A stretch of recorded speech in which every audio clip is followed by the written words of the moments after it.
তুমি রাখো কি বা মারো এই দয়া করো থাকিতে যেন তোমায় না ভুলিও থাকিতে যেন তোমায় না ভুলি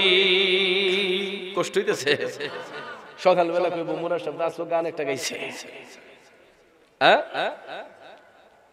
ওয়াজ করতে ডর লাগে জিকির করতে হন ডর লাগে বাবারে জেমদা যাইম দে আমার দেখলে এক লাখ লাখ কইছে ওই যাইতাছে ওই যাইতাছে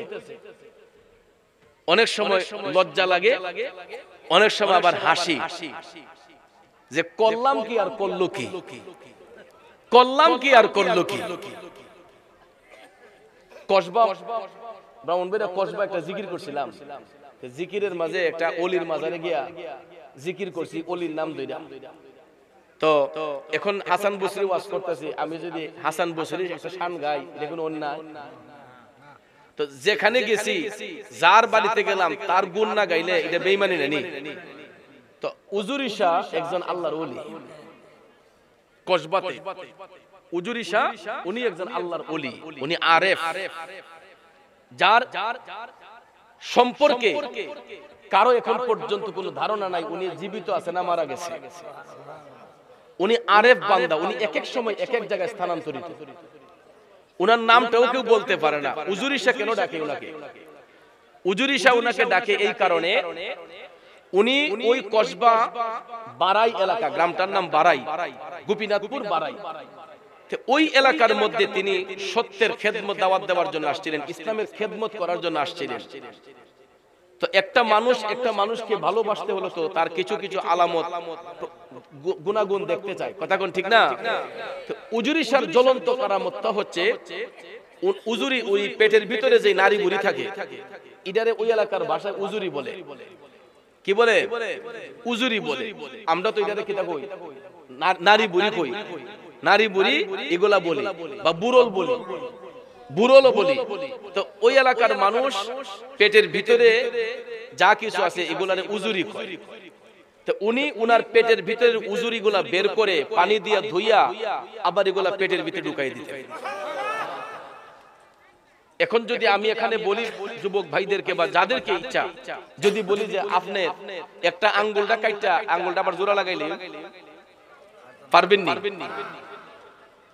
এটা জোড়া লাগাইতে গেলে ও তো ডাক্তারের কাছে যাওয়া লাগবে ডাক্তার সব সারা এমন কোন হেডাম আছে কি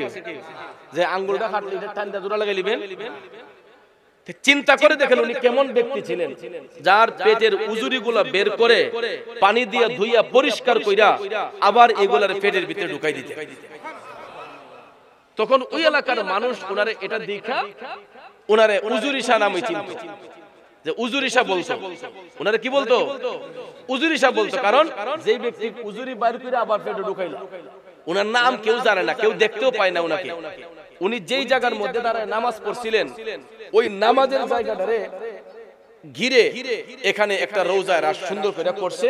যে আল্লাহর ওলির স্মৃতি এখানে আর ওই স্মৃতিকে কেন্দ্র করে এখন বিরাট বড় এক মাহফিল ওই এলাকার মধ্যে হয় যুগ যুগ ধরে এটা নতুন নয় বহু বছর ধরে এখানে মাহফিল হয় জিকির আজকার হয় তো কোনো এক সময় মানুষ যখন লেখাপড়া জানতো না তখন ওখানে আমাদের তারা গান বাজনা করতো কি করতো এই উজুরি শাহর স্মৃতিচারণে এখানে গান বাজনা করতো অনেক সময় মহিলারা গিয়েও স্টেজে দাঁড়াইয়া নাচানাচি করে গান গাইতো যখন পোলাপান আস্তে আস্তে লেখাপড়া করে শিক্ষার আলো জাগ্রত হলো তখন দেখতেছে যে না এটা বেমানান হয় তখন ওই মানুষগুলো আবার এখানে মাহফিল দিছে তো মাহফিল দিয়াতে আমরা ওই মাহফিলে যাই ওয়াজ মাহফিল করি মাঝে মধ্যে নবীর প্রেমিকদেরকে একটু আনন্দ দেওয়ার জন্য তাদের কালবের প্রশান্তি মিটানোর জন্য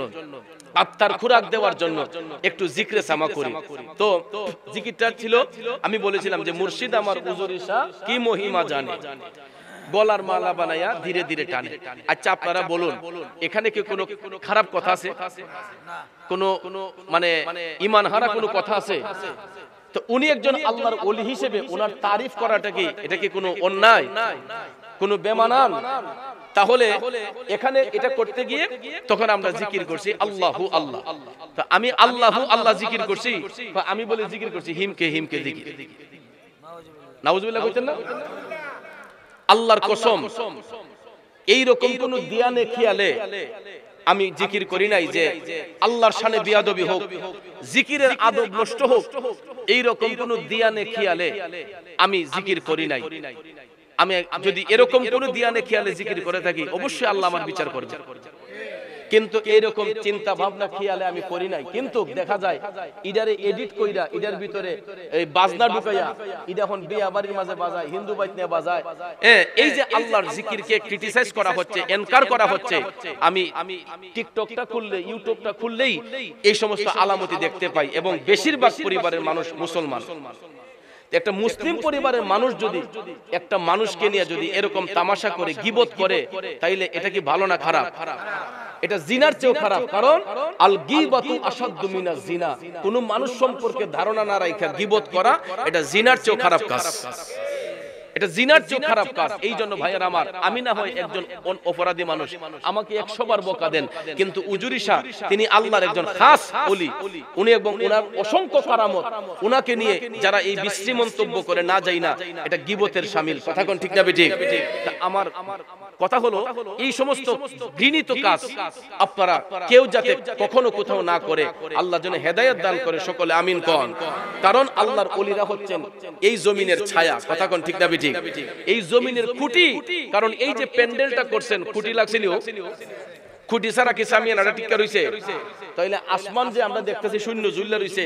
আসমানটা কি বিনা পালায় টিকা রইছে? আসমানেরও পালা আছে, আমরা এই জাহিরি চোখ দিয়ে দেখি না। আসমানের পালা হইছে আল্লাহর ওলিগণ। আর না হলে আমি আপনি যে অন্যায় করি, পাপ করি, আমাদের পাপে এই জমিন কবি ধ্বংস হয়ে যাইত। একটাবার নিজের বিবেককে প্রশ্ন করেন, সকাল থেকে সন্ধ্যা পর্যন্ত কয়টা অপরাধ করেছি, কয়টা নেক কাজ করেছি, কয়টা বদ কাজ করেছি?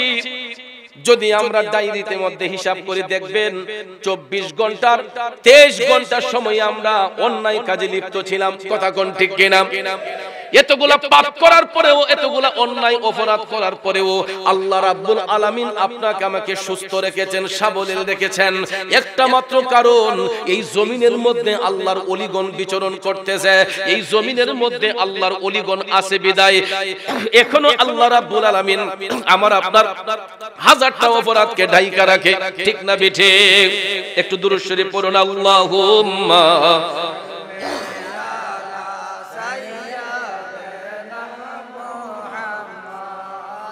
নাবি ফুকের লাগা ওয়াজ করুন জানা।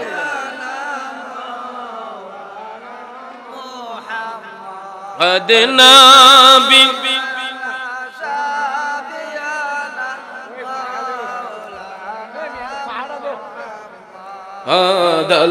আল্লাহুম্মা সাল্লি মুহাম্মাদ নাবি মাওলানা